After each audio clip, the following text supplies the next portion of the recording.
What's up, guys? I'm Brian Peterson, and I'm here on set at Full Sail University while students behind me are actually filming a Star Wars fan film called The Gray. If you take a look around the set, they've built some of it, but actually they're going to use green screens to finish telling their story. So whether you have a tiny budget or you're fully funded, let's look at what type of green screens can help you get the most out of our green screen footage.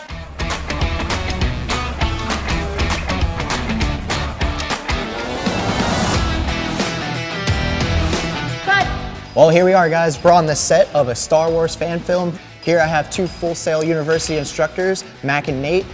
Mack, Nate, what do we got going on today? We're going to be looking at ways that you can do green screen on almost any budget. So we'll look from the low end to the intermediate to the high end. We'll give you guys ideas for which way you could go with that. Well, I've been a starving student before, so let's go check out our cheapest option.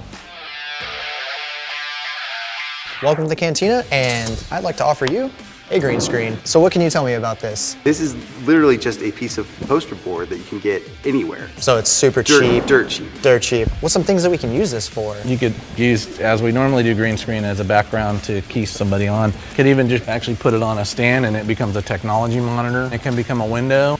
Kind of looks like the one over there in the Cantina bar area. The Jedi are gone. The Jedi Order is gone.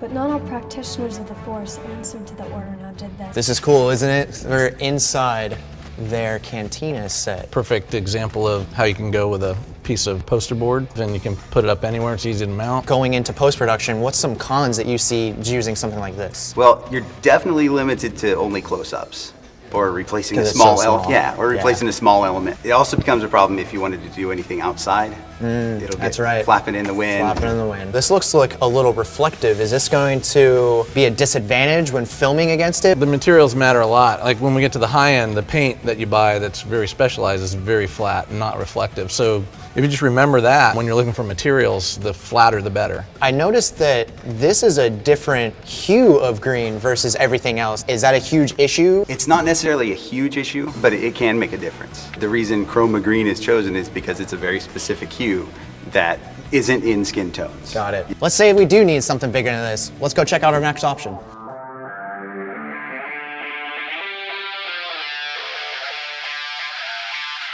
Now this one looks like we're at something that you have just a little bit more of a budget for. We have a fabric portable cyc here, and it's seamed, so you can put, pull through it and hold it up. You could even prop these up. It's light enough you could probably rig it to like curtains in an apartment if you already got curtain rods up. Yep, and then your whole studio is right there. I've noticed that there's shadows now. Is that gonna cause issues for post-production stuff? Yeah, typically we want the range of the key to be not above 70 and not below 30. So where it gets dark, it could cause issues. So if there's creases and shadows, but you can lift those shadows up above that 30% range, you're in the zone. So just as long as it's evenly lit, it's gonna take away a lot of those issues. Right. Cool, so this is a little bit more expensive, but still inexpensive. Still fits into your car, so it's easily portable. Cheap stands that you can get almost anywhere. And now you have something that you can shoot head to toe. But what if you need to do something a little bit bigger? What's our next step? Whoa. We got plenty of space out here. Dude, this is so cool. What do you think? Yeah, this is awesome.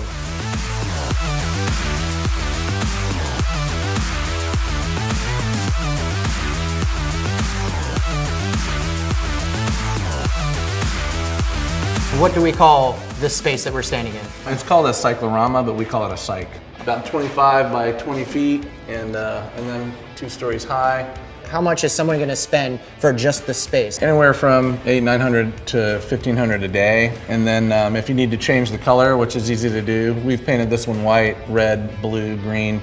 That's about $800 to cover the paint and labor. Walk us through some advantages of being in a space like this. One of the great advantages of a place like this is there's no seams that you have to deal with in post. It's just a nice, clean surface. Yeah. Mostly just the sheer space and having depth, being able to get people off the back of the screen. You don't want people right up on the screen. Another advantage to a space like this is a lot of the lighting is already set up, so that's one less thing you have to deal with. So, I mean, yeah, with plenty of space, you can keep your shadows off of your green screen on the back. You have plenty of room for multiple characters. Multiple cameras too. So multiple cameras, yep. We've done full arc dolly shots. We've had a jib in here. Well, there's so many advantages to shooting here. What's something anything that we should keep in mind when we come into something like this? Well, the two major things that I have to deal with is sound, because it's cement floor and very reflective walls, but our sound guys usually take care of that. And then there's so much green that there's tons of spill, so the spill is gonna, bounce into all our shadows. Awesome. Well, I feel like we've covered all bases. I mean, if we have zero budget, we can do the poster board. If we have a little bit of a budget, we can do the pop-up. If we have a full-blown budget, look what we can do. Thank you for showing us all of our options. I'm gonna head back to set. I'll see you guys later. Thanks for hanging out with me today, guys. Hope you liked this video. Be sure to like, subscribe, and turn on notifications. And to check out any more degrees here at Full Sail University, check out fullsail.edu. May the force be with you.